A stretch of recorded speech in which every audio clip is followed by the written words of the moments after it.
దిత్వా తుఫాన్ అన్నదాతలు నడ్డి విరుస్తోంది. శ్రీకాకుళం జిల్లా పాతపట్నంలో వర్షాల వల్ల పంట పొలాల్లోకి నీరు చేరింది. దీంతో వరి పంట తడిసి ముద్దైంది. కల్లాల్లో ఆరబెట్టిన ధాన్యం బస్తాలకు పట్టాలు కప్పి కాపాడుకునే ప్రయత్నం చేస్తున్నారు రైతులు. కొన్ని చోట్ల రోడ్లపై ఆరబెట్టిన ధాన్యం బస్తాలను మిల్లులకు తరలించేందుకు పరుగులు పెడుతున్నారు. చేతికొచ్చిన పంట నేలపాలవడంతో ఆవేదన వ్యక్తం చేస్తున్నారు. గతంలో మోంతా తుఫాన్ వలన పంట నష్టపోయామని, ఇప్పుడు ప్రభుత్వమే తమను ఆదుకోవాలని కోరుతున్నారు.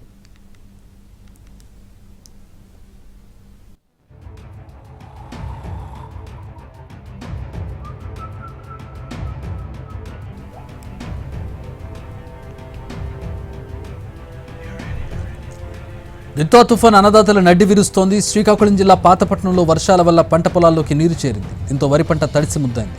కల్లాల్లో ఆరబెట్టిన ధాన్యం బస్తాలకు పట్టాలు కప్పి కాపాడుకునే ప్రయత్నం చేస్తున్నారు రైతులు.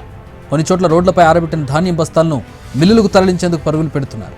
చేతికొచ్చిన పంట నేలపాలవడంతో ఆవేదన వ్యక్తం చేస్తున్నారు. గతంలో మోంతా తుఫాన్ వల్ల నష్టపోయామని, ఇప్పుడు మళ్లీ దిత్వా తుఫాన్ కూడా అదే నష్టం జరిపిందని, ఇప్పుడు ప్రభుత్వమే తమను ఆదుకోవాలని కోరుతున్నారు రైతులు.